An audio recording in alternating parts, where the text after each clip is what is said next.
માતાજી, જય દ્વારકાધી, જય સિયારામ બધાને। તો આજે મારો સમાજ ભેગો થયો એટલે મને બહુ જ ગર્વ છે, કેમ કે આપણું સમાજ ભેગો થાય તો આપણાને ગર્વ થાય ને। તો આજે અમને ગર્વ એવો છે કે હું એક વાત બોલીશ કે જે મેં કુળમાં જન્મ લીધો છે ને, તો હું ગર્વ કરીને બોલી છું કે હું આયરની દીકરી છું એમ, કેમ કે આ તો મારો એક સૌભાગ્ય છે કે હું આવો બોલી શકું કે હું આહિરની દીકરી છું। અહીંયા તો બોલું જ, કદાચ બોલીએ આપણે, પણ આપણે બારે બોલશું ને તો બી આપણાને એક ગર્વ થાય કે ભાઈ અમે આહિર છીએ।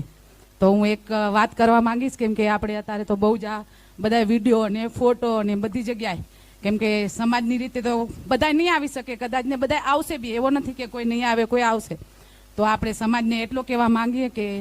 જે આપણે અત્યારે સોનાનું આ જે ભાવ ગણે છે બધા ભાઈઓ, કેમ કે અમને આટલી ખબર ન હોય લેડીઝને કે સોનાનું ભાવ શું હશે, આપણને એ નહીં ખબર પડે। આપણે તો શું ખાલી બોલીએ કે મારે સોનું જોશે, ઓલી લાવે તો મને બી પહેરવા જોશે, પણ આ બધો મૂકી દો, કેમ કે હવે ઇમિટેશન તમે જો બધી